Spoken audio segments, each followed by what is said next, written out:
don't know if I can hear it. Generals gathered in their masses, just like witches at black masses. Oh, Lord. Here we go. 17 waiting. Well, now we're going live. We are on time. We are on time. We are locked in. We are got something to talk about today. If they can't hear the music, then it's real just quiet. Yeah.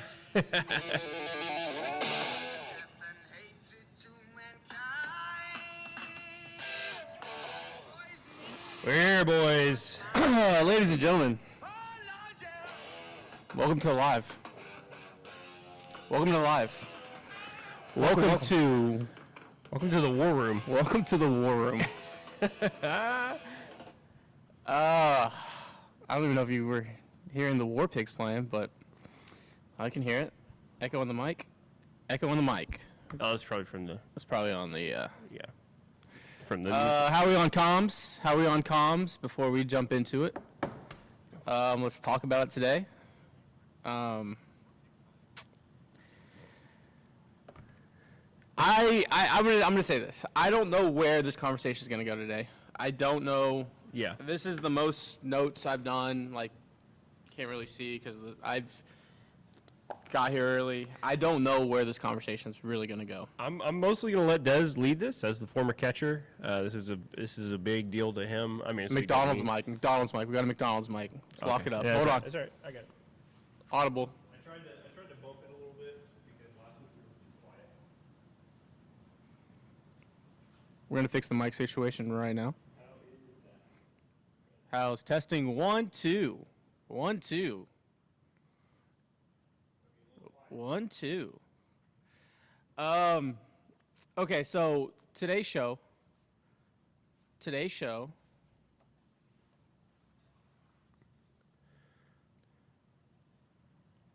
is going to be probably a longer episode. Yeah. I kind of want to lead with kind of the thoughts of kind of where everything's at, and then a discussion with everyone in chat, air it out, let it go, and then jump into the game. I want to lead off with this. We have a lot of people jumping in here, first time. Thank you. Hit the subscribe button, please. Yes, please. Please. But the very first thing I wrote. Yeah. Go get into it. Cesar Salazar is a foxhole guy.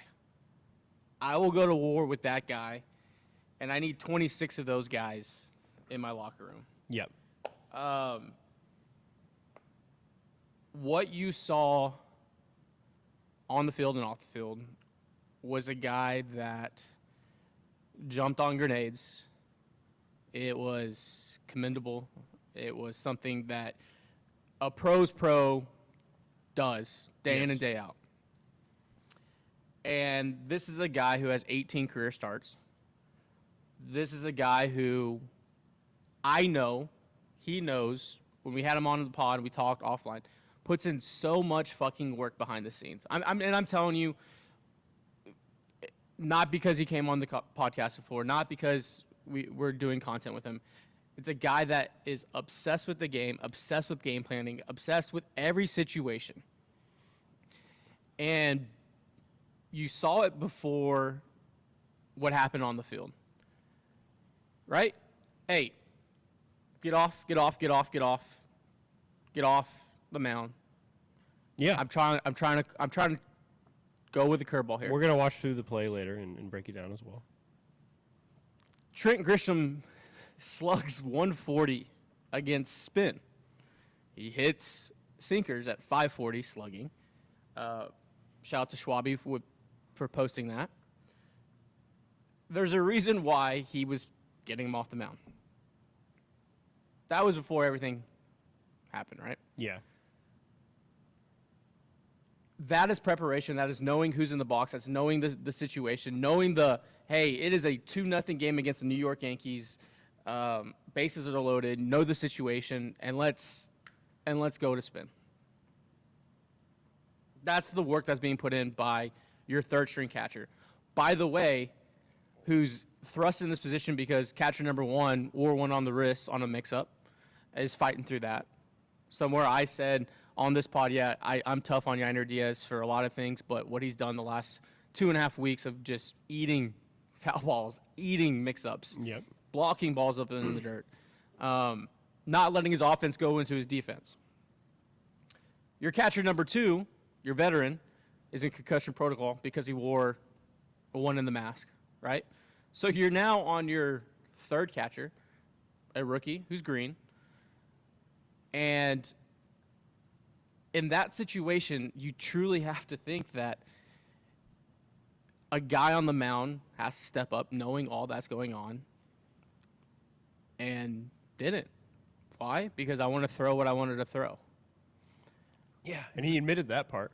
Not only admit it, triple down. Yeah. Triple down. And we'll go through the timeline of it all. Point number two I wrote. Clubhouses are different than everything that we do in our world. Content world, your job at home, everything.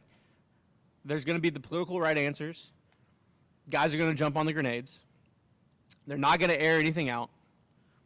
And it will and has been handled behind the scenes.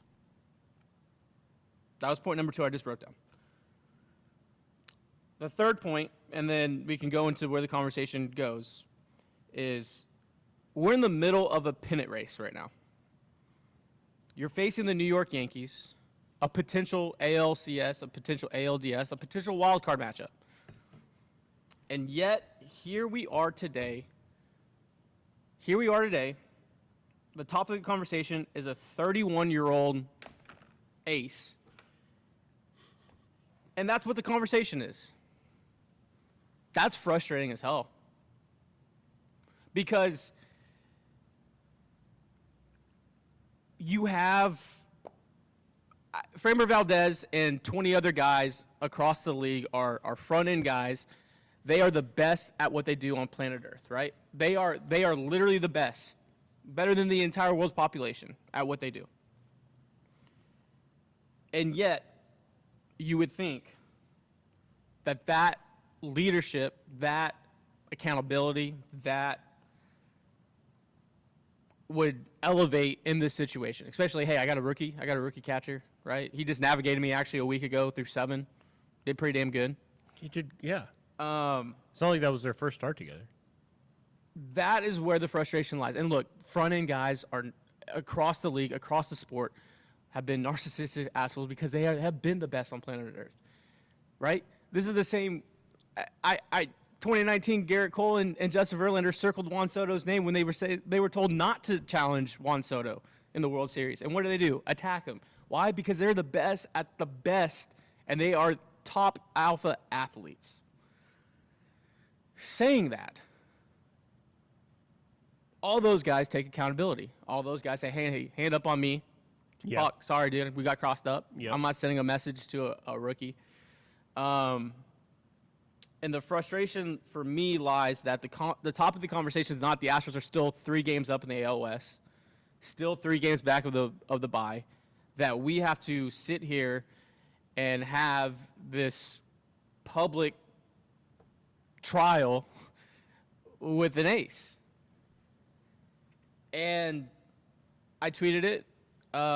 We'll jump into it. I said it a couple weeks ago. I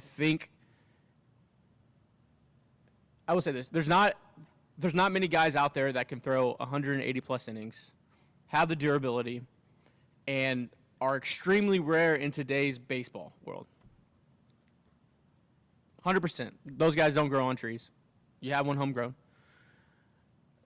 I truly think in 2026 and 2027, the pitching staff as a whole and the Latin guys are going to have career-type years. Because it's at this point, it's sitting here 4 years removed of enabling this time and time again. Because you know why?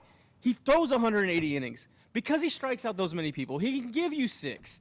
Because in today's age, you ask for a pitcher to maybe get you the 5th.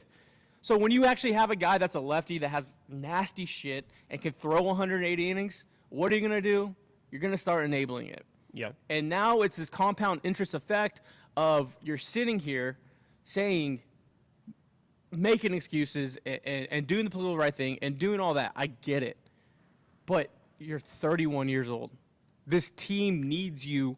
This fan base and organization needs you to just grow up and get you to where you want to be. Because you know why? Hey, you're going to get a bag. You're about to get generational wealth. But it's not going to be from a world-class organization. It's not going to be the Dodgers. It's not going to be the Mets. It's not going to be the Phillies. They're going to give you a high AAV contract for sure. 3 years, max it out. Yeah. But you're not getting that 6-7 year deal acting like this. No, I mean, how much did he lose? You're end up in Anaheim. How much did he lose from his potential contract with this just last night?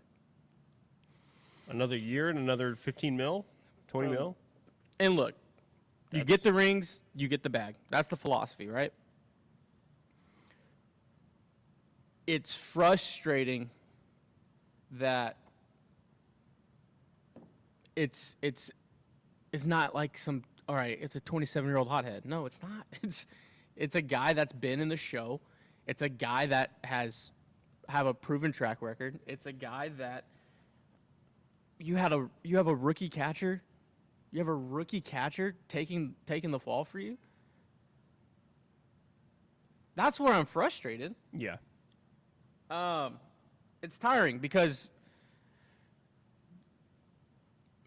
and look, it's going to be handled behind closed doors. It's going to be handled. May have been handled already. The accountability when you look at that guy and you're like, that's not a foxhole guy. That's not a guy I want to go to war with. Yeah, he's uber talented. Yeah, he's won before. But when it comes to it, and what makes this organization and this team so great is they all go together in one way, one motion, one movement, all that coach speak, all that shit. Now it's like, hey, we have to now protect him for the next 6 weeks to make sure he's focused and yeah. Because if you really want to parade, if you really want to call the mayor, you really want to plan the parade, Framber Valdez has to be what we saw in 22. Simple as that. Yeah, I wanted to go over those stats because some people are obviously we're all upset. I'm just No, I just mean like disappointed. You know, everybody's like, you know, he's a bum, whatever. I get it. 2022, he went 3-0 in the postseason, 25 innings pitched, a 1.44 ERA. He won you Game 6. Could have won World Series MVP. He could have won World Series MVP. So let's not act like he should have been gone a long time ago because he's this bum. If he was a 4.5 ERA pitcher, he'd be probably pitching in Japan right now. You know what I mean? Like, with how he acts, if he wasn't as talented as he is, he probably wouldn't be in the bigs still. But he is. And he was the Astros ace, until I'd say about halfway through last year. Hunter took it over from. Hunter's my ace. Hunter's for sure the ace now. I just mean he was the Astros ace for multiple years there. He was your best pitcher. But I think the he's frustration. just, I mean, I think, as some people have said it, and you said it, I think this team right now would be better with Framber Valdez not on the team. I hate to say that. I think they would have a better chance winning down the stretch in October with what they have outside of Framber and not having that in the locker room. I would be worried if it was any other organization and team and the people inside the locker room and the people inside the org, the people that have won, know that winning, know the culture. I wrote this down, and it's either circle the wagons or the season is over. And I'm in the camp of circling wagons. I truly feel like, as crazy as that sounds, going to pull everyone back together and be like, all right, that is the boiling point. This is the tipping point. Let's go. What I'm tired about is, and I've said it, I think I said it last year, I think I said the year before. It's, oh, that's really cute that your nephew or niece is acting that way. Oh, wow, such a little brat. Oh, it's just a 10-year-old. Now you're an adult. now you're just an asshole, right? Like, the accountability, the throwing what you want to throw, it would be different. If it was two competitors getting into it, because it's two alphas, right? Like going at it. It's this heat of the moment type thing, right? That's what the spin is, right? He's an alpha guy. He's a competitor. Sure, for sure, 100%. I don't think there's a question of that. Just don't be an asshole. And it'd be different if it's two guys yelling at each other and getting in each other's faces because, hey, I wanted to throw, a fastball, curveball, whatever, and it's the heat of the moment. It's games, that passion, right? The DB coach and the safety getting into it. The quarterback and the offensive coordinator, right? Brady throwing his stuff. No, it's not that. So my frustration is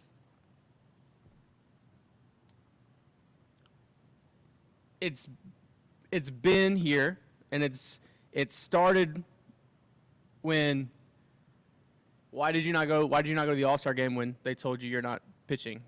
We're watching your innings. Why is it that remember the elbow and the ligament.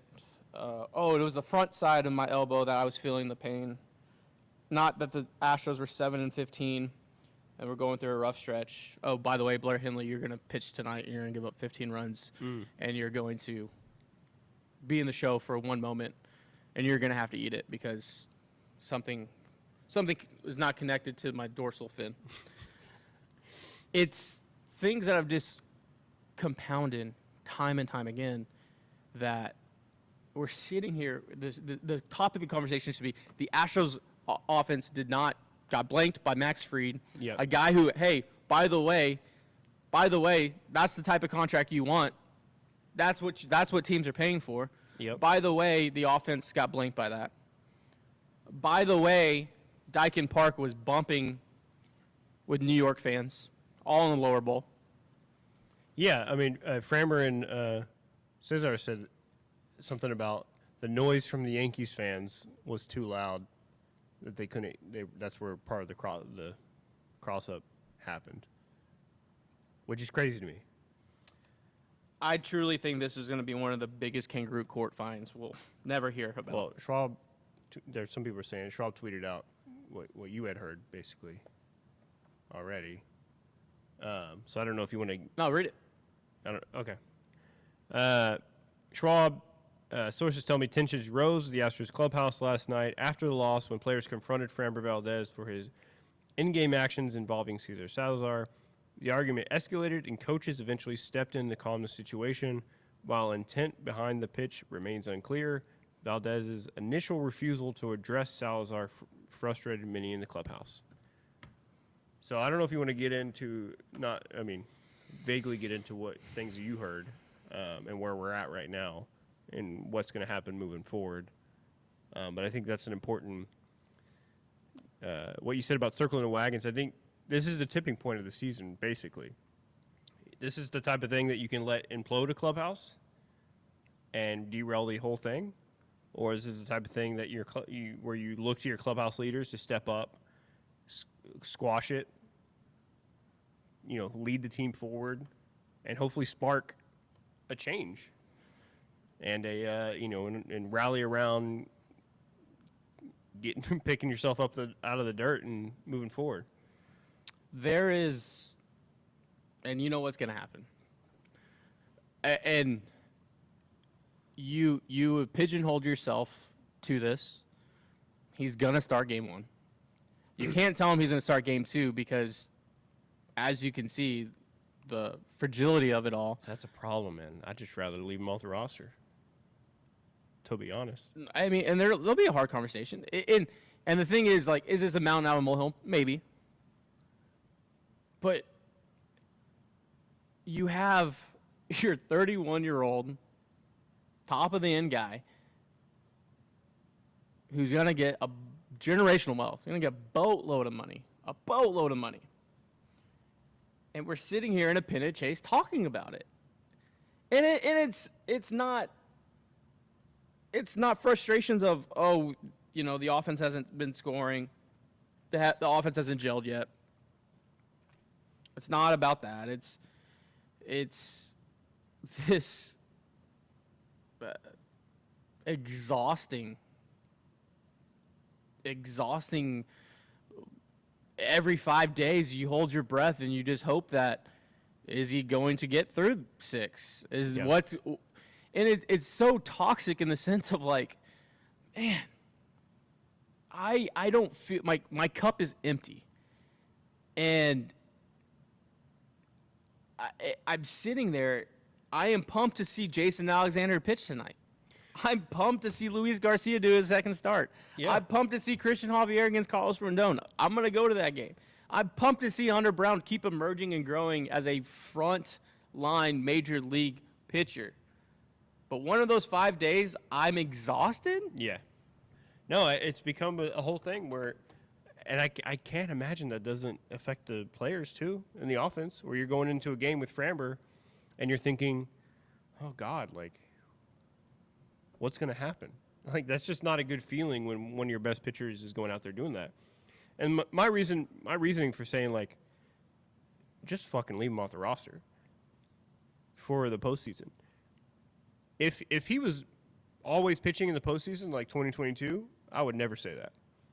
Since 2022, the postseason of 23 and 24, 16.1 innings pitched, an 8.27 ERA.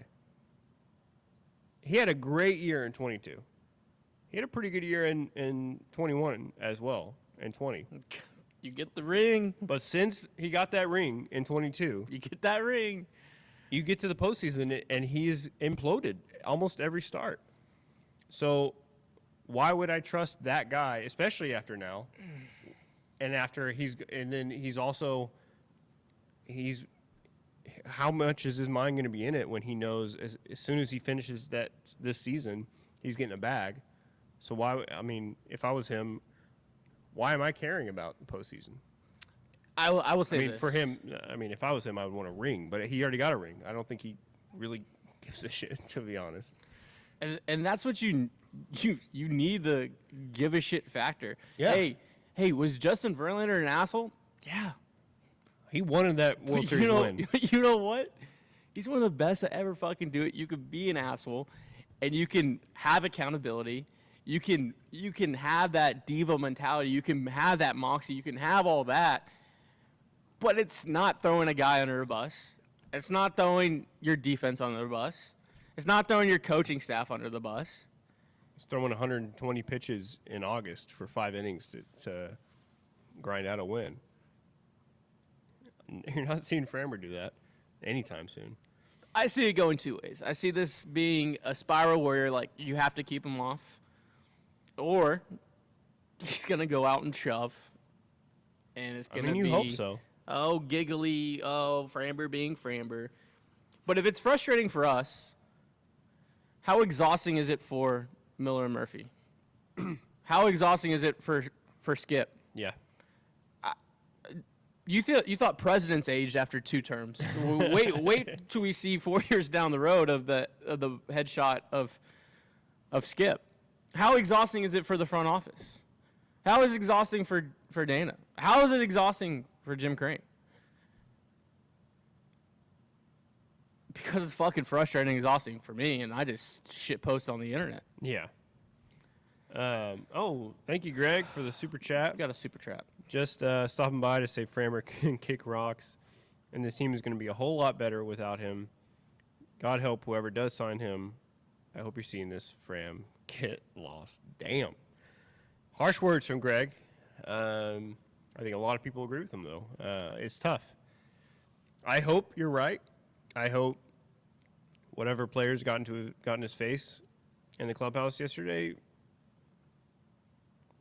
knocked the coconut loose, and he's going to be all right moving forward. I don't have any hope in it.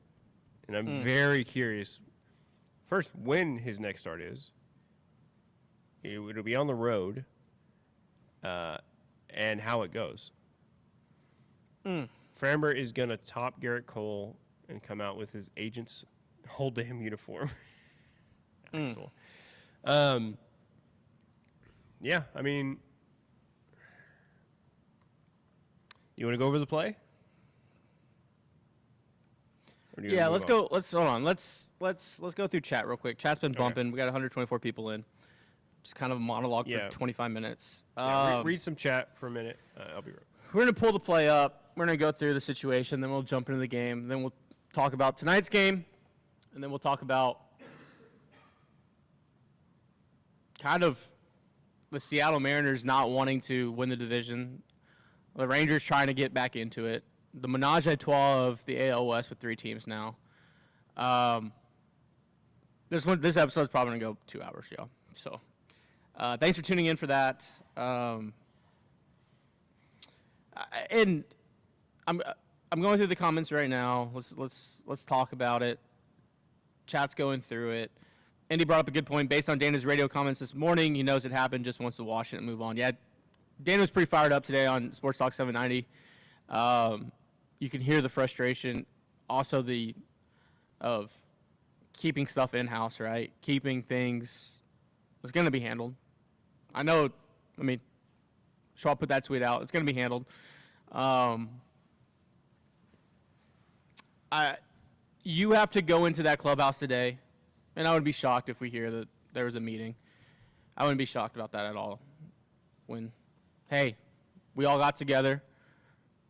We talked it out like a family. Framber said he was sorry. XYZ. I guarantee you that comes out around 4:30 today. I still want Framber to make his own statement. He's got to come hat in hand, hopefully, to the guys. Going through the comments, some super chats to come in. We'll get to those right now first, since they're super chats. Roger says, "Is this a Cole thing where he doesn't want it to be here? Do we need Danny Maldy back, or is it Correa enough?" We've said on the pod, right? He looks like he's school's out for summer, checked out, super senior. Mm-hmm. That's the vibe you give. That's what we'll say it is, right? APM, thank you for the super chat. Do y'all find Volpe's reaction suspicious? Salazar was asking for down and inside, ball goes up and down the middle instead, and Volpe still jumped back. I think Volpe was just shocked that he was kind of like, y'all what good? The fuck just happened? Yeah, y'all good, bro? We'll look at it when we look through the play, but yeah, he looks at Salazar, and then he looks at Framber, and he looks back at Salazar, and then he looks back at Framber, and he's like, what just happened? Yeah. Also, extremely funny bit that it was a sinker right down the middle. Literally right down the dig that he took. Volpe just took it. But, I mean, that APM has a point there. What was Volpe expecting?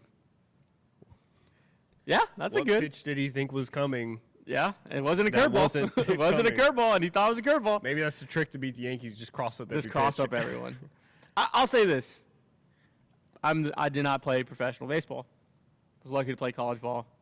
I got quickly moved to third. Not many innings in college behind the dish. A lot of innings on very, very, very, very, very good teams throughout my prep career. Being crossed up is one of the worst things imaginable. Being crossed up when you expect off speed and it's heat, it's pretty fucking tough. Axel with a good point. Volpe swings and there's no story. Volpe swings, there is no story. Kind of glad he didn't swing. Eating 93 when you're expecting spin, that had to be 203 miles. It was also a bad sinker. Well, like when he gets pissed, he throws it flat. No, I know. That's what I'm saying. He threw it flat against Grisham. Like, not only was he like, I have to throw a sinker. I'm gonna throw. If you're gonna do that, throw a good sinker. Like, he threw down the middle, no movement, 93. When we know Framber has like 96 with movement in it, when he's good. So I was just ugh. Greg with another super chat. Salazar took that way better than I would have. That's for sure. He was a professional. I already had respect for Salazar. My respect for him has gone way up. And you know what? Hey, you're behind the dish again today. Oh, absolutely. Put him back in there. You're back in there today. All right. Michelle wants us to explain how a cross-up could happen. We'll break down the play here in a minute and how the cross-up happened. Fastball. Fuck that secret. Curveball. Welcome. Get taken out of the game to go to the bullpen. Yeah. All right. I think it's time we break down this play. If I can remember how to do it. It's Played Ramon de Jesus. Okay. All right. Just give me a second to. so the first curveball, and Josh had a good point offline. That first curveball to Grisham right here, it was absolutely non-competitive, right? So as a hitter, I'm like, all right. And also, I think maybe a factor into this of not trusting the curveball again is because the last time you played the Yankees in the Bronx, remember he couldn't locate the curveball at all. Yeah. And he somehow did go through 5 innings, grinded it out with all his other pitches, and I thought that was a big growth. I thought you know what this fucking feels like? It's Shutter Island. It's Shutter Island, and I'm sitting here just shaking my head as Bruce Banner saying Leo DiCaprio is still not making it work. And it keeps happening. He had a good start where he didn't have his curveball against the same damn team 3 weeks ago, and he navigated his way through it. So All we right. flipped the curveball in. It's non-competitive. 1 second. So as a hitter, that's his best pitch, and he Yep. can't locate it, right? I'm looking heat. Thank you for the super chat, Lindsay. Can't stand Framber. I've wanted him gone since his episode last season. Also, please trade Diaz this offseason. All right. Lindsay with some harsh remarks. All right, let's play this. Played Ramon de Jesus wearing the ump cam tonight. So, first pitch to Grisham. Bad curveball. Takes a breaking ball. That's okay. It's still the right call. I'd rather walk him on curveballs than based on his stats, like you said. So This is also where I'm at, right? Hey, heavy sinker, lefty. That sinker is on the hands. no, yeah. That If you're sinker- gonna throw the sinker, it needs to be. I am throwing everything on Trent Grisham's hands. We have the back off. Which is like, whenever you ever seen a catcher do that and the pitcher still throw the pitch? Yeah. Ever? Well, I think also in a vacuum, this is a learning moment too for Salazar, right? He's looking right at him. I'm doing back off. I'm going, hey. Yeah. Whoa. Yeah. Time. Yeah, that's what I was thinking too. And I think he would have.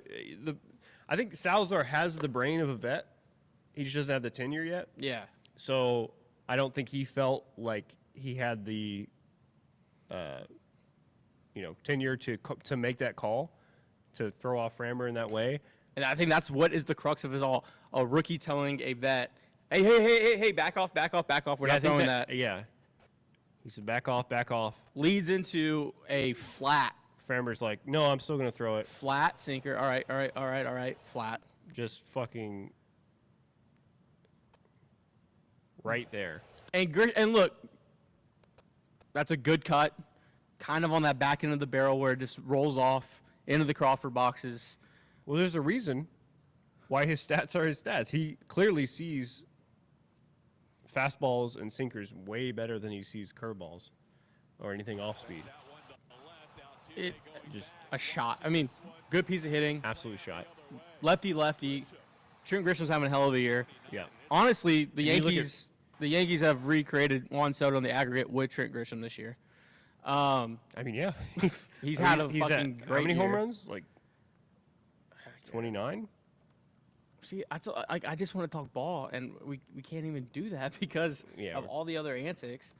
Baseball Savant, Trent Grisham is sitting at An 839 OPS this year.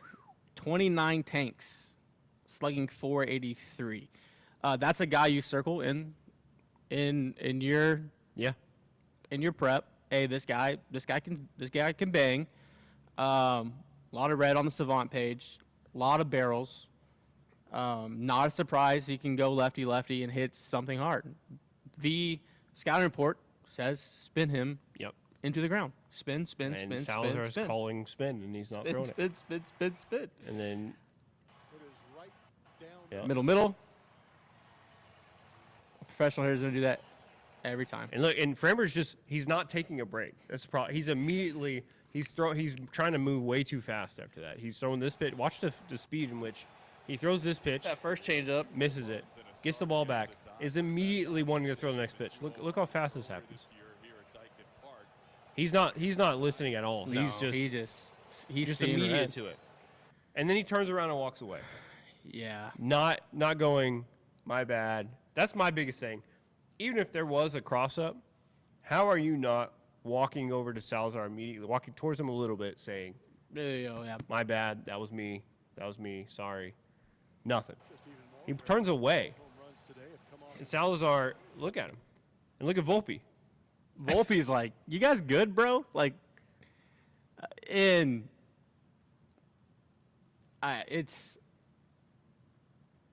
something that obviously the fans are going to talk about. It's something that you're going to get the coach speak. Hey, we're a family. We talked about it. We move on. We flush it. We go. We got to play today. New York Yankees they're loving this, right? Yeah. They're loving this shit.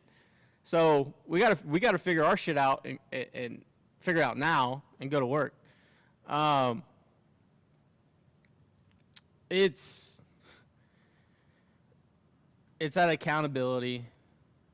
It's people saying, oh well, he turns away because his mental health coach told him to do that. It's part of the process. Okay, fine. Turn around. When you get back on the rubber, hey, me. Yeah. Hey, Something, or Miller. some acknowledgement someone jumped of what up. just happened. I'm a coach. He's pissed. Sally's pissed. Framber's pissed. We needed Miller or Joe I'm jumping up. I'm like, hey, let's get together. Let's figure this shit out right now.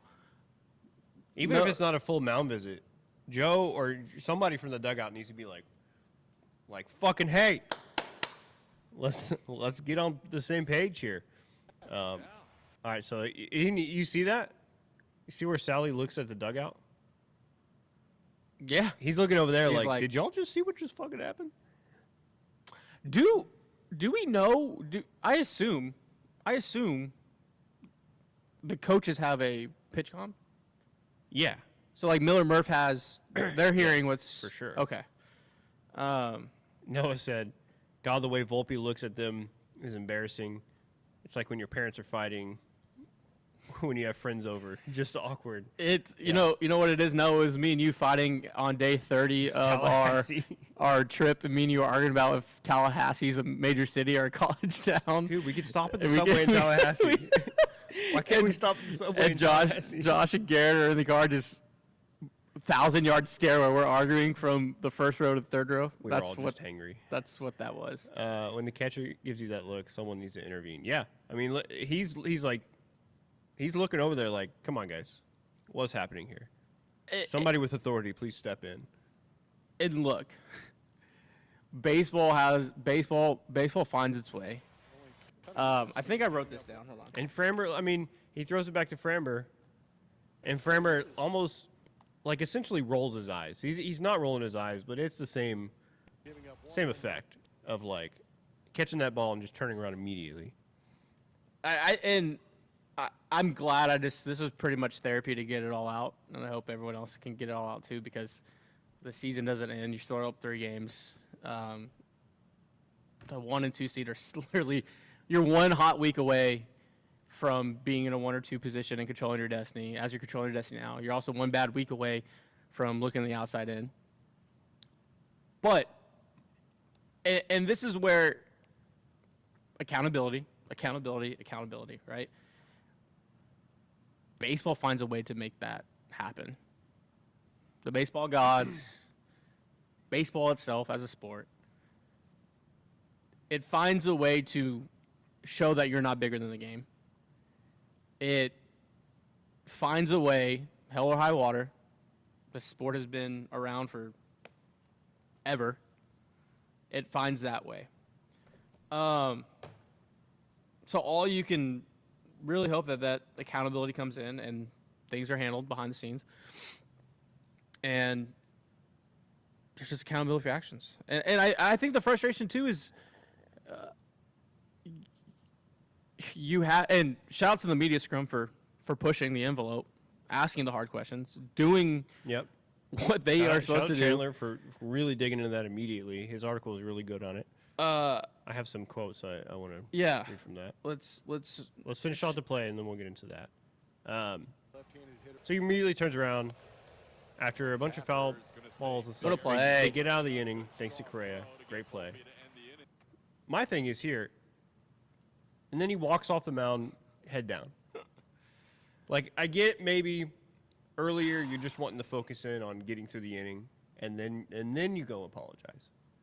Here's another opportunity. Walking off the mound, head down, eyes down, not looking at his coaches, not looking at his teammates. Just no acknowledgement, no remorse, nothing. It's just Framber being Framber, Josh. That's all this is. It's just Framber being Framber. I'm gonna get into some quotes from Chandler's article, some quotes from the players of what went down. This is what Framber said. He called for a curveball, but I had already had in my mind that I was gonna throw a sinker, so that's what I threw. That's what happened. Are you kidding me? That's not how baseball works. That's never how pitching has ever worked, where you can just not tell the catcher and just be like, nah, this is what I'm throwing. And I'll say this, devil's advocate, if you're in a flow state and you're dealing and you and your catcher are just all on the same page, that probably happens a lot. But clearly that was not the... But, like, yeah, I mean, but that happens, but, like, you have some sort of camaraderie and rapport where you know that the catcher knows what you're throwing and you know what you're throwing and you're good.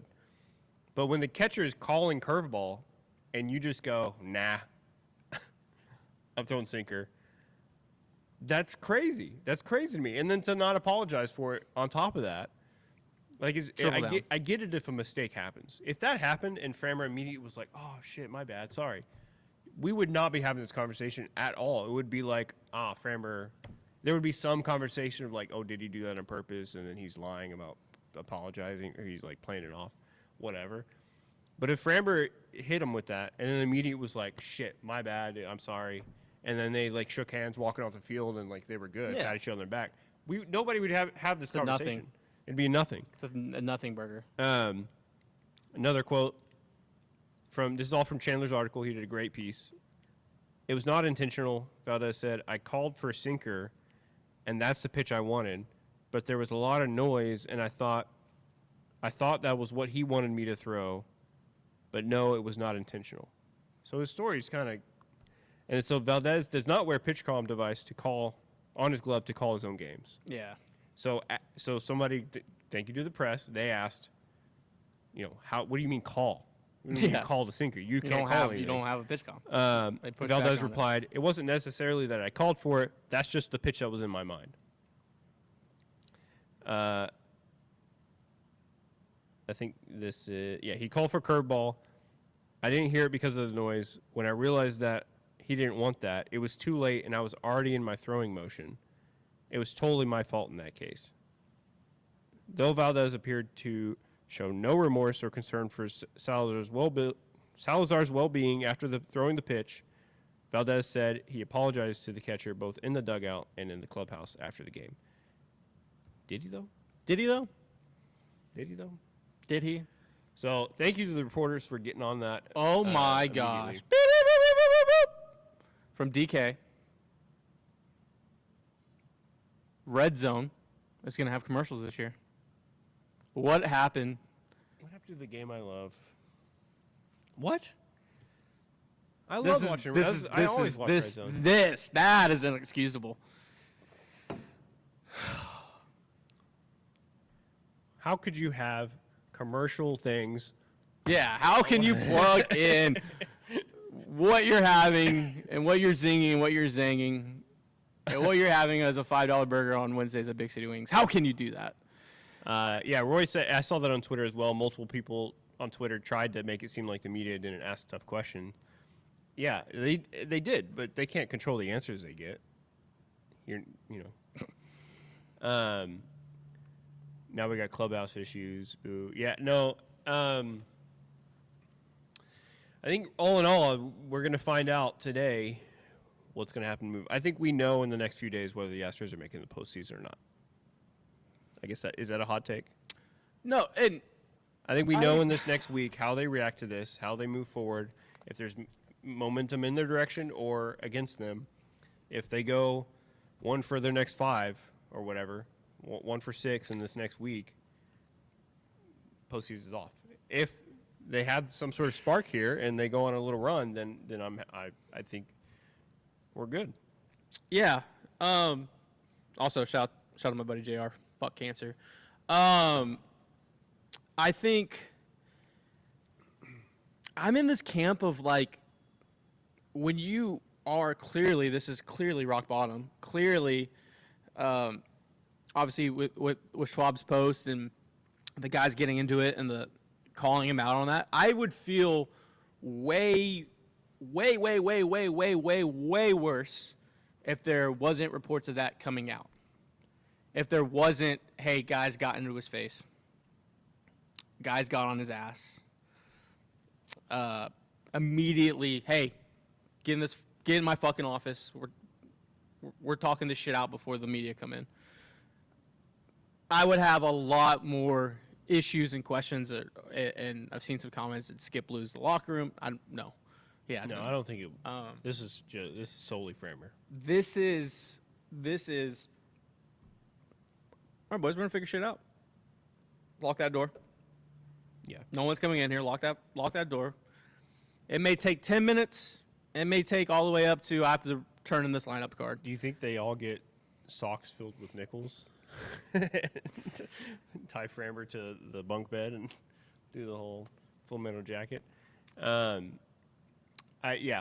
think they're gonna do to Framber about as much as you can do in 2025 to a professional work environment. I think they're gonna go about as far as you can go, and I think they have and will go about as far into shaming him and yelling at him as you can. And what I think happens is just someone that is insecure in who they are, and they're gonna dig in.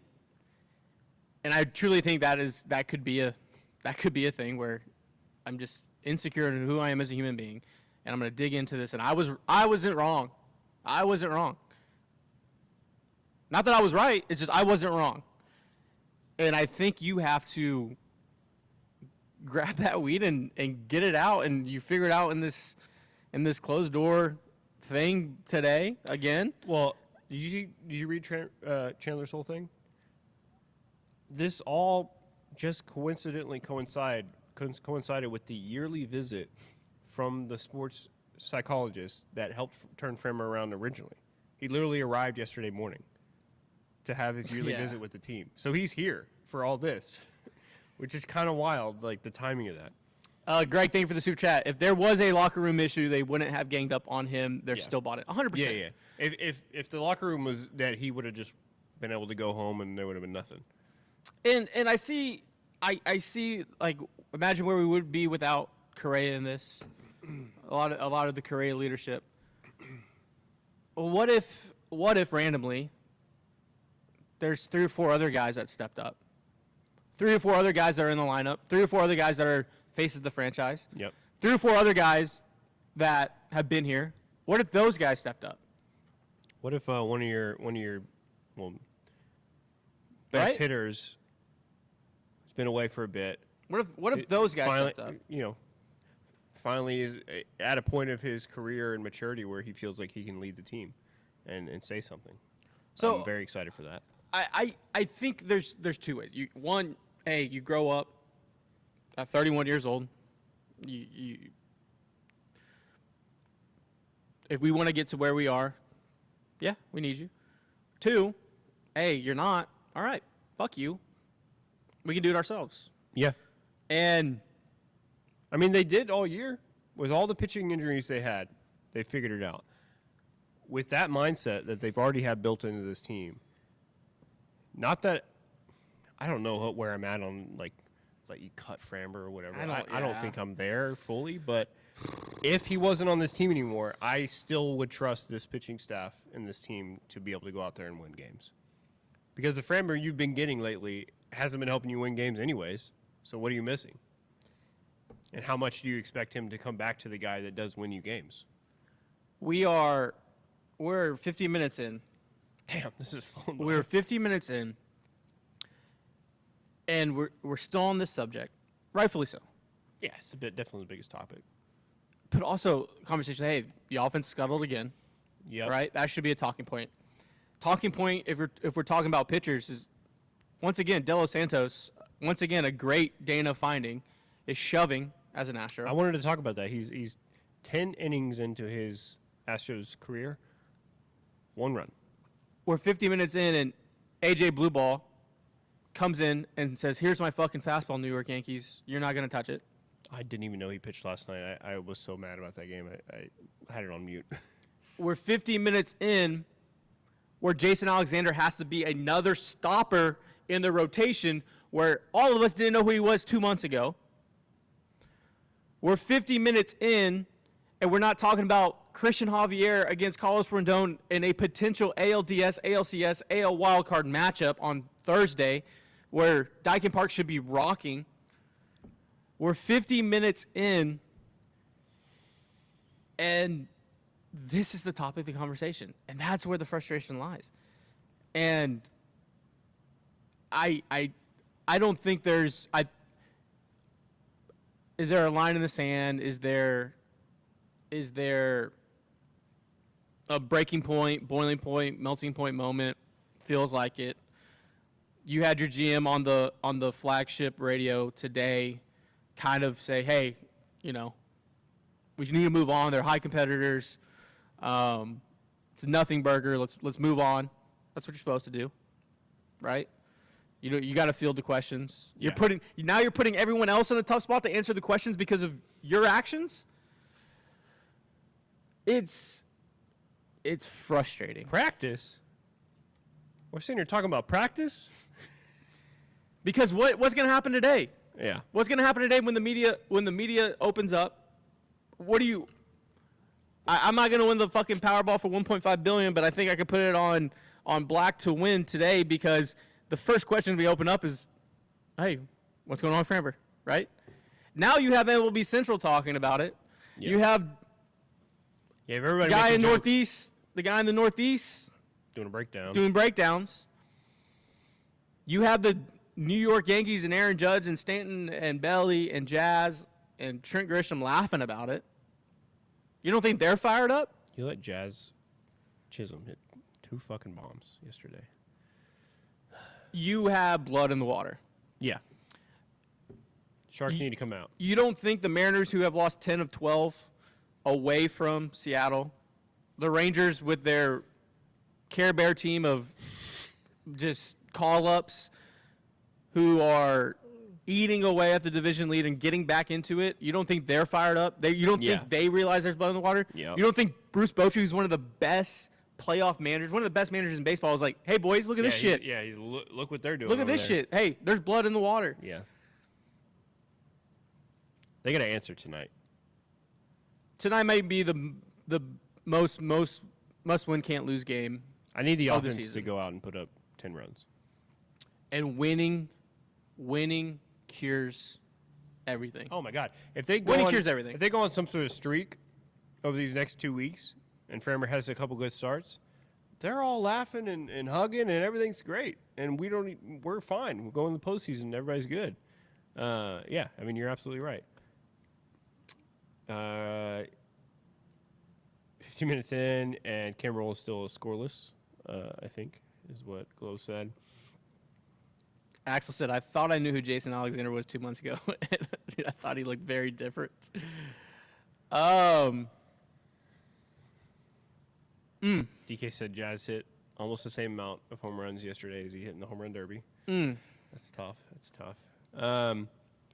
We'll go a little longer than an hour. If everybody in here who hasn't subscribed, please subscribe to the YouTube. On a road to 16K, on the road to 20K, on the road to 1 million. You know how that goes. Maybe we should start yarning tonight. Great, Matthew. That's a great idea. You know what? I like this guy. He knows ball. I will say this on the flagship when Dana Brown was talking today.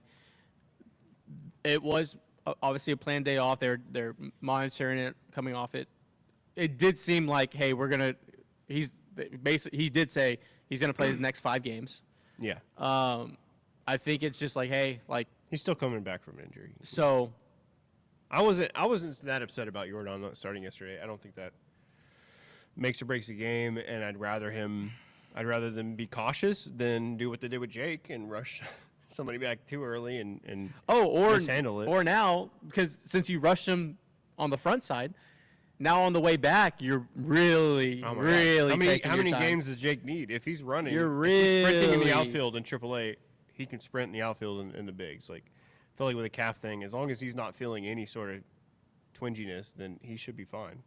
Maybe it's just a timing thing. I don't know how he's been performing, but just talk until game time. I would fall over and die if I talked that long. What's it called when like the congressmen and women do it? Oh, filibuster? Filibuster. Yeah, Just Dez filler- could filibuster. I don't have that I in don't me. know if I have that. I don't know if I have that gene in me. Framber is what D'Amico Ryans would call an energy vampire. Shout out. What we do in the shadows. Good show. For tonight, I think we spend an hour on Framber and we can start talking regular ball. Yeah, now. I please. Tonight, up against Will Warren. He is a 4.30 ERA pitcher that the Astros have not seen. That concerns me. I thought they had seen him at least once. Only Arias has 4 at-bats against him with no hits and a walk. So that concerns me a bit for tonight. But Warren's nasty, too. he's a little nasty. He's nasty.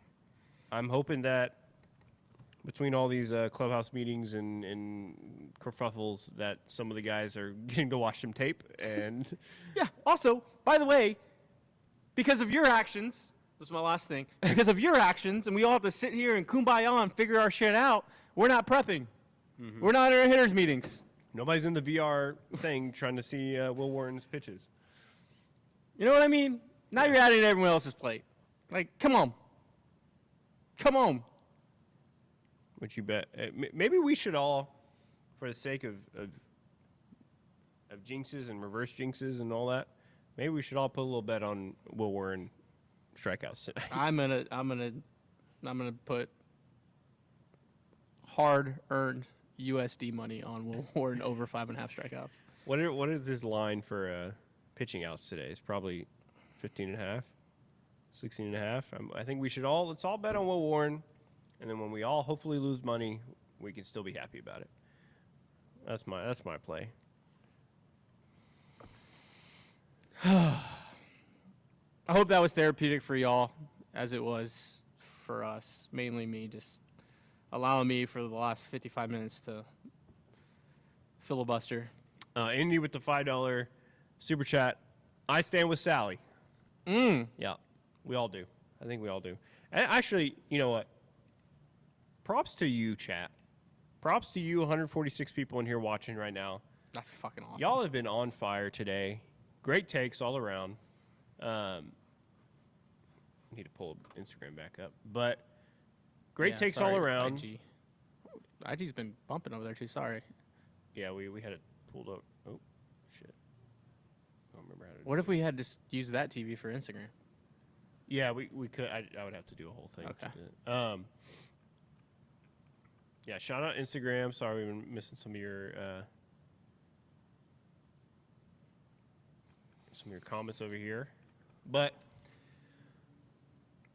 chat has been great today. Chat has been. We have not chat has been seen. great. I thought I was going to see 1 or 2 people maybe saying, "Hey, Framber's, he's good. that was on Sally or that was on somebody, you know. You see, but if it was a one-off, then that's totally fine too, having that opinion. No, for sure. But we're so far down the rabbit hole of Alice in Wonderland that I'm going fucking mad. We're all mad here. So, look. As fans, this is the only thing we can do. As fans, we have to wait till 10 p.m. for that flush to happen.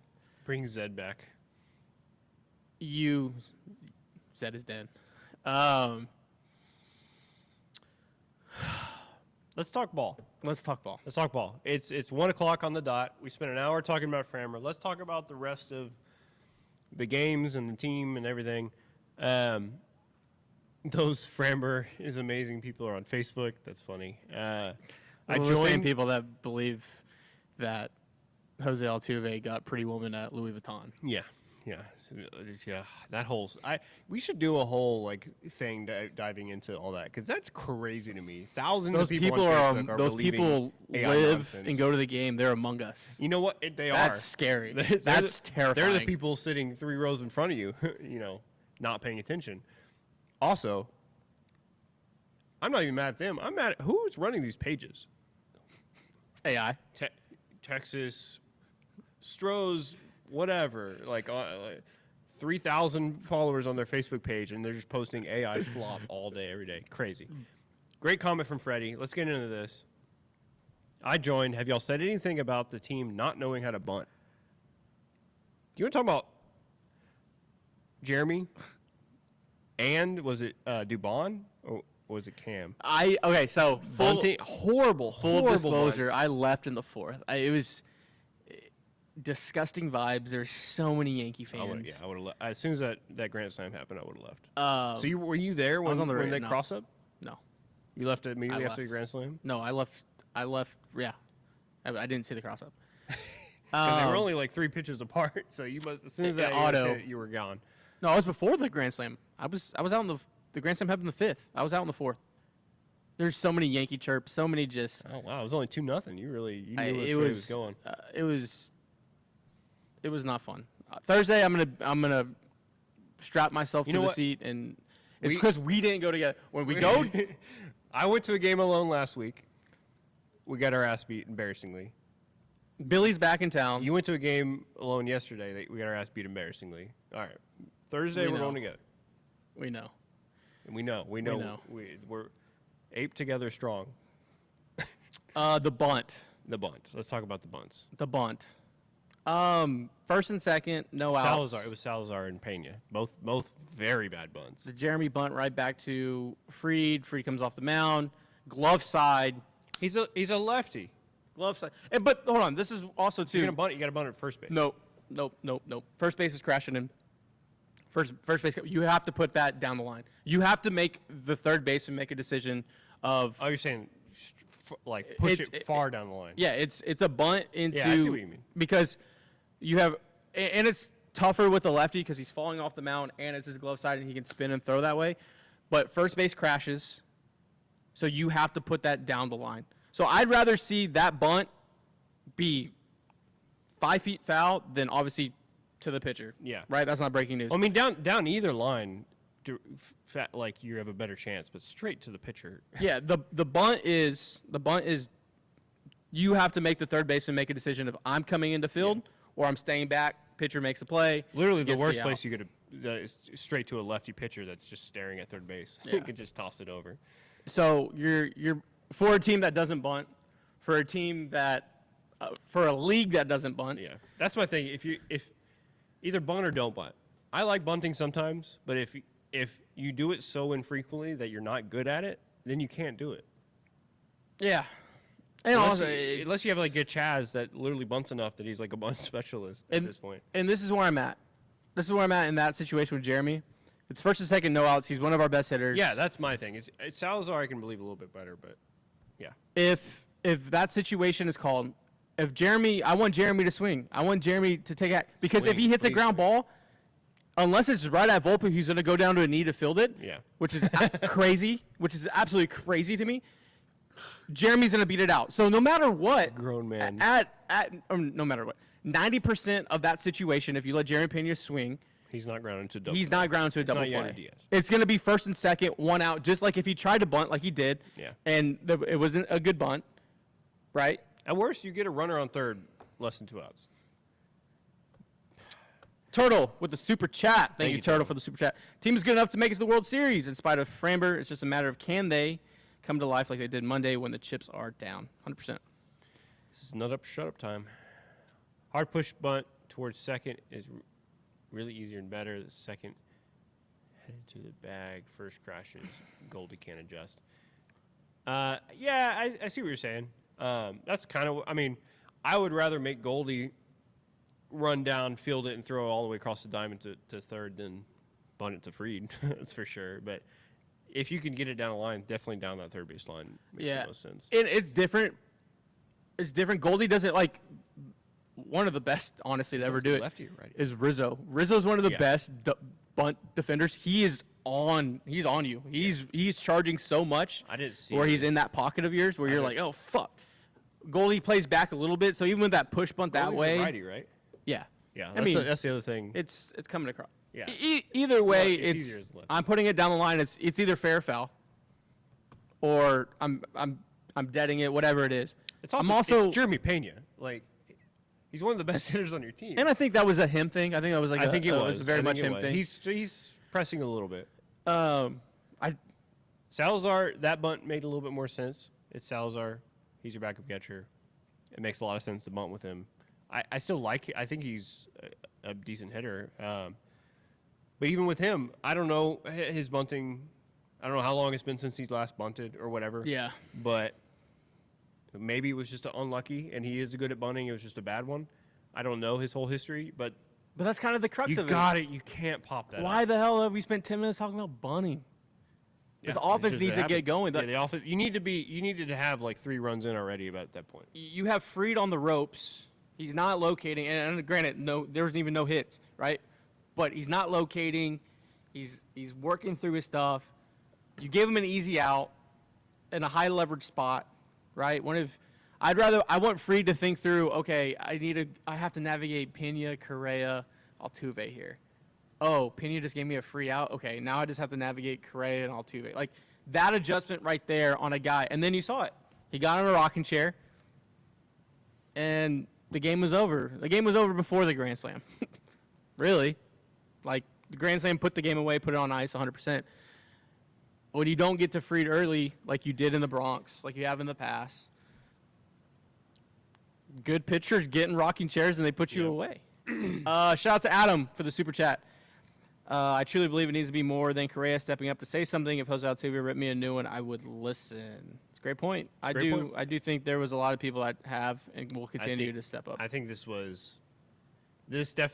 woke the team up in a way that I think is different and maybe even better than if there was like a benches clearing thing with the other team.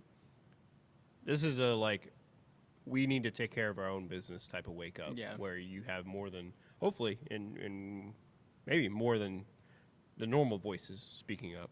I hate giving outs. I just hate giving outs. I know, granted, there's times where, get the guy over. You got it. It's a must-win game or whatever it is, and okay. But that's my thing. Either bunt or don't bunt. They bunt occasionally, but they're not like a bunting team. They're not a small ball team that does this all the time. So either you practice it often, and I know all your guys know how to do it, and you can do it great, or basically don't do it at all. Sprite asked, why not call up Uala already? Yeah, Uala last night again had a great start. It's still the walks, though. The walks is a huge thing. I don't know. I just don't think they want to start the clock. I think it was between him and AJ, and AJ is more ready. Astros future. Jimmy had a great post on him. If something over at did Astros happen Future. with Framber, say, knock on wood, say it spiraled even worse, and they had to, I think Uala would come up. He'd be the next guy. Uala last night, 6 innings pitched, 0 hits, 0 runs, 4 walks, 7 Ks. Yep. 17 swings and misses on 40 swings. Very healthy percentage. He has the raw talent. He's just they're still refining it. command-wise. Yeah, I mean, Which once again, you're Maybe putting he- a rookie in a tough spot to Yeah. come up and produce. in and- a pennant race, like a if you pennant- were up yeah. by 10 games, then your wallet might be up. But I'm also on devil's advocate. Maybe he's learned all he can learn in AAA, and he needs time at the bigs with Josh Miller and Murph, and he's refine it more that way. he's a guy that's gonna be a dude. Like, Well, he's another reason why. Buy Framber next year. There's a whole roster of pretty good arms on this team that I'm excited to see what they can do next year. Rob does not believe the team is going to make a deep run. We'll see. I still believe in this team. I still think this team is crazy talented and can compete with almost any other AL team roster-wise when the guys are on. Unfortunately, you have a lot of streaky guys. You have a lot of Jose Altuve types where when they're on, they're amazing. When they're scuffling, they're 2 for their last 26, and it's hard to win. Skip Framber start and start AJ. That's my next question. What do you think moving forward? Do you think they give him an extra day? Do you think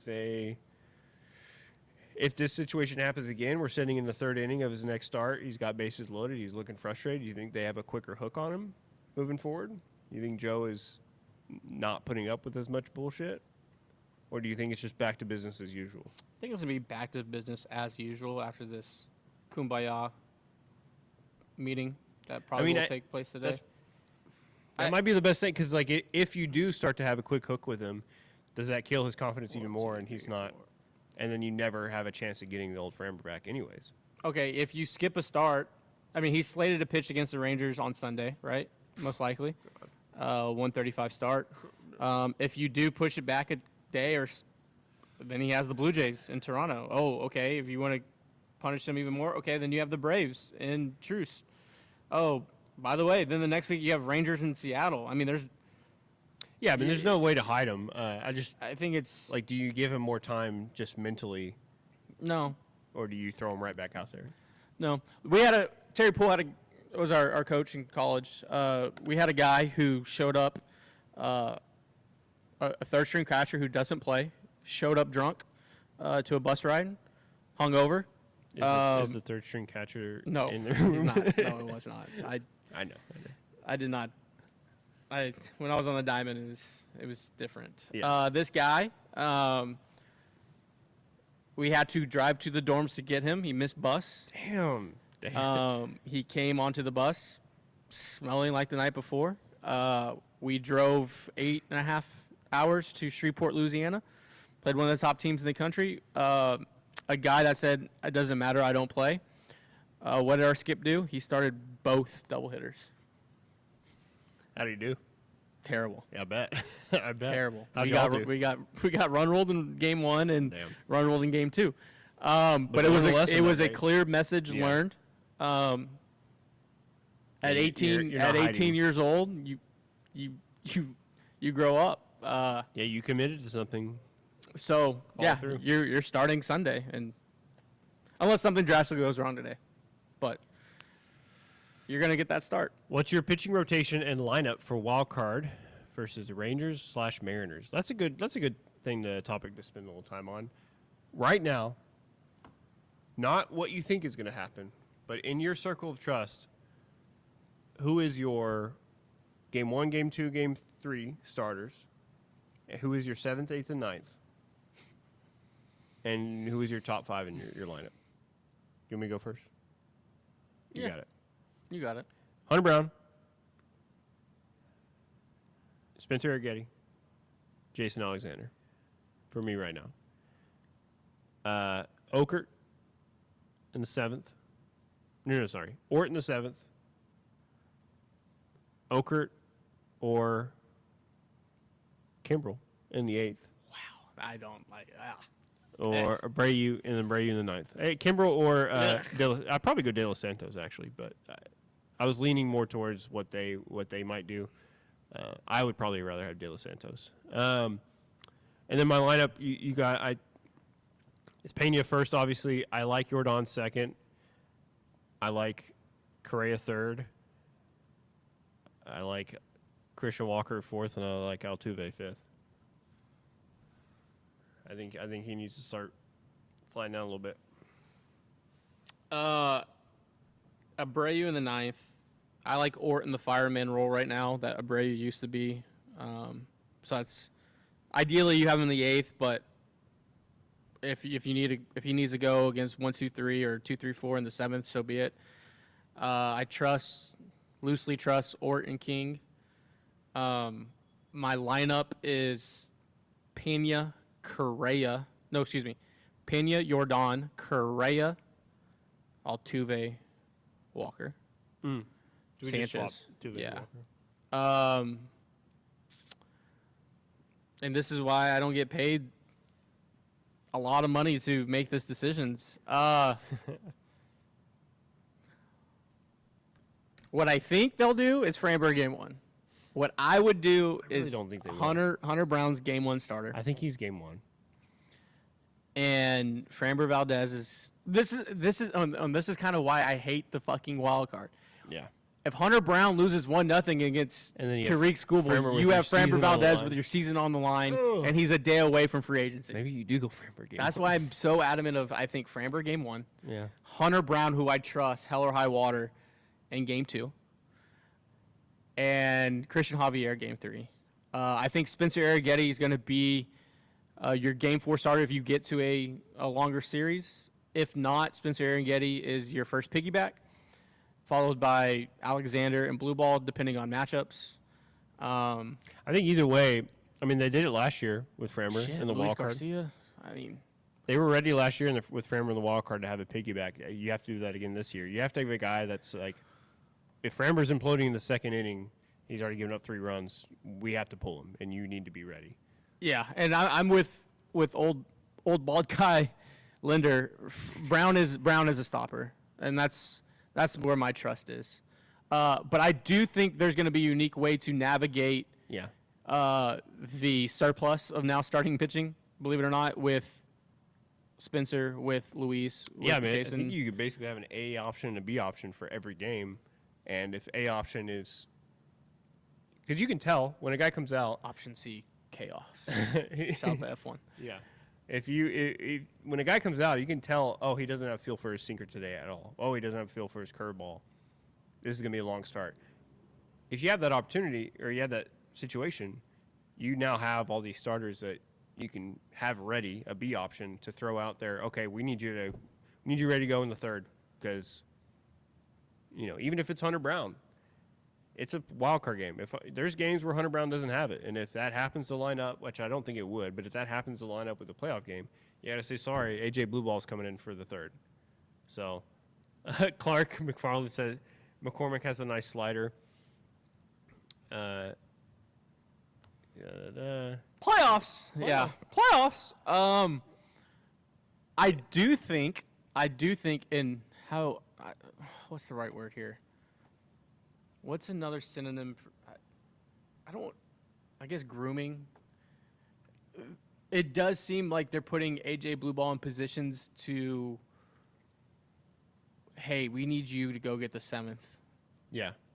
in big games. And I think we'll see it actually how they utilize Blue Ball against the Rangers this weekend, how they utilize them against Toronto, how they utilize them against Seattle. I mean, they might be grooming him for the 8th. Like, It taking does over. seem like, hey, we know you're a rotation guy. There's not a seat at the table for you right now. But you your prove stuff yourself. plays up to Yeah. and I think he could be a bridge guy. I think he could be a piggyback guy. But if you're only rolling 3 arms in, Well, and the fact that they keep throwing him 1 inning. yeah, where, yeah, he could be a length guy, obviously. Yeah, Jets has it right there. Hunter Brown 2022. That's what we talked about last pod. Yeah, I think that there's going to be we're all going to sit here in 2027 and be like, damn, Yeah. AJ Blue Ball, who's a front end guy, he threw 25 innings in 2025. Yeah. What? Just how Hunter Brown threw 20 innings in 2022.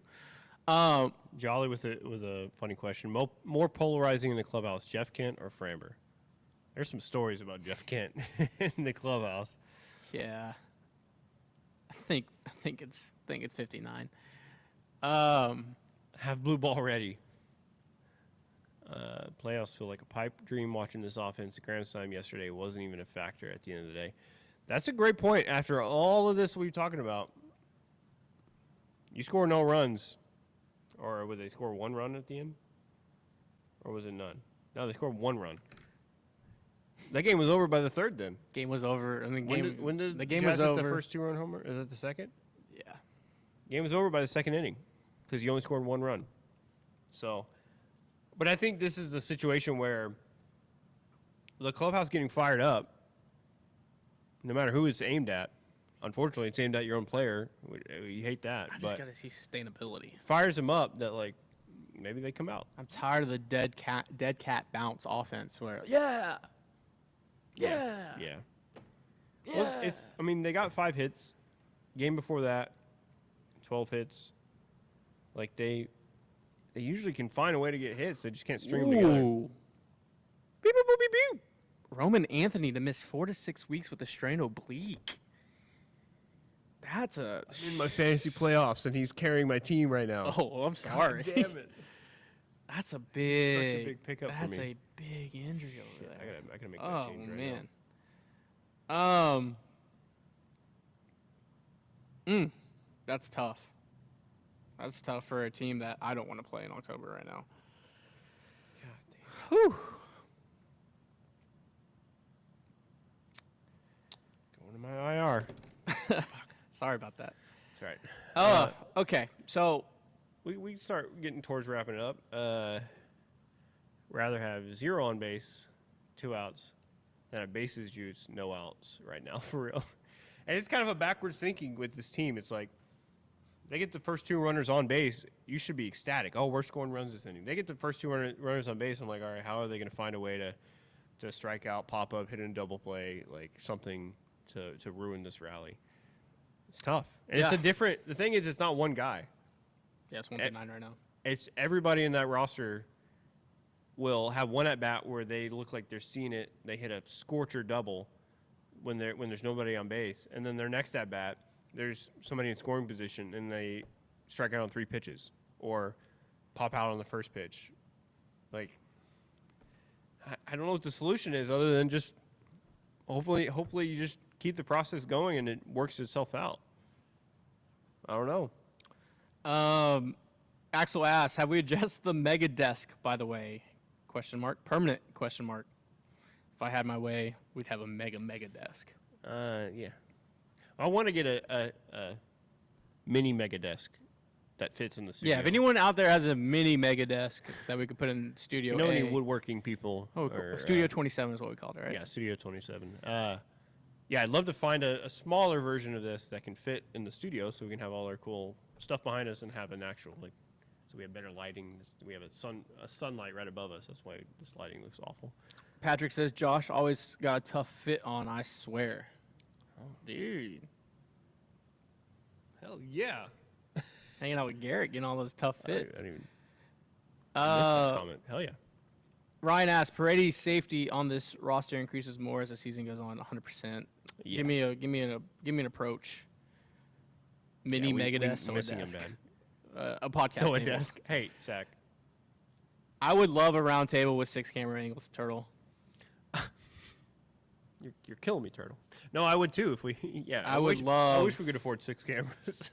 If anyone out there just has like a Joe Rogan-esque podcast desk, that'd be table. That'd be awesome. Well, I found the one, like the company that makes those kind of desks, and it's one of those companies that don't list the price because it's that expensive. Mini mega desk. I love mini mega desk. Mini mega desk is a real thing. Yeah, well, okay, yeah, we just basically need one that's. We just don't need these extra sides on it. All right, 90 minutes in. We're wrapping up here. You have Jason Alexander on the bump against Will Warren. Yeah, which Obviously- the Astros have not faced before. You have Jordan back in the lineup tonight. You know what?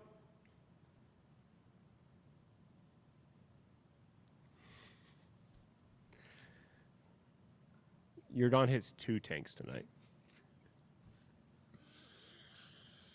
I'm going to stay negative. We're going to strike out 9 times. Okay, that's fine. If we win the wild card, will Josh commit to doing a fashion shoot in front of the camera? Oh, yeah, 100%. It's not going to look good, but I'll do it. Ugh. Last thing for give me the DC guy, words is that a you manager decision or a Pena decision on bunting? I think that was Pena. I think Salazar might have been the manager. Yeah. But I think Pena was his decision. Score prediction for tonight. Are you going to be Score negative? prediction. I'm going to be negative. That's fine. 6-4. 9-4. Astros win. You're Yankees on his win. 2 tanks. I am. This is me once again being negative, but waiting for the shoe to drop. This is the Yankees facing Jason Alexander a second time. And then Seeing the Astros change up. facing Will Warren for the first time.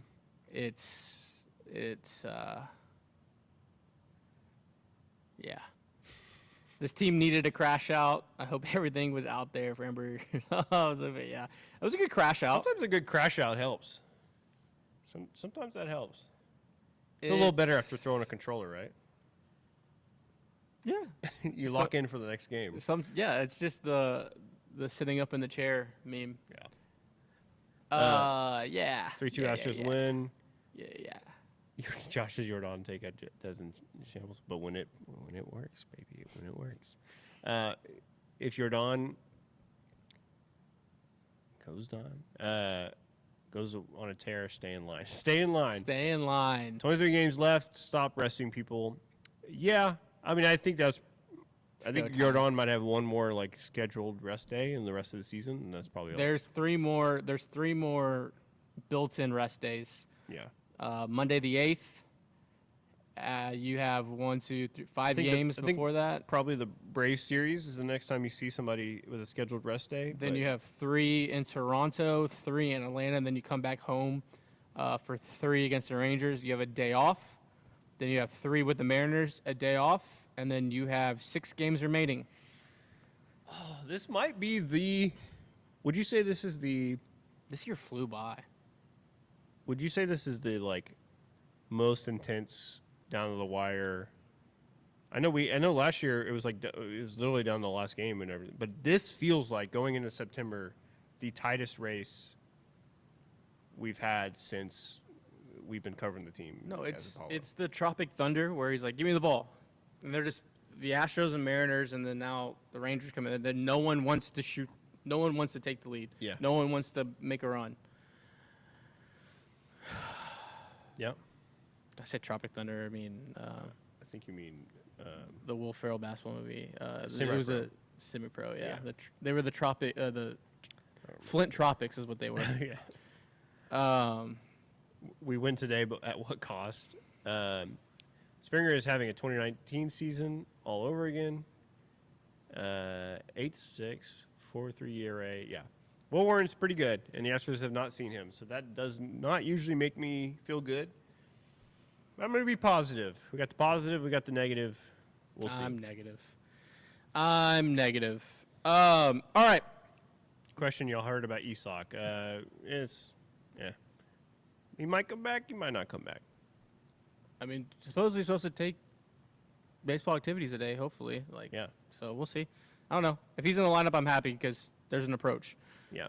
I'm just not going to hold my breath. Shout out to all y'all for tuning in today for this 90-minute show. We will be back live Friday at noon.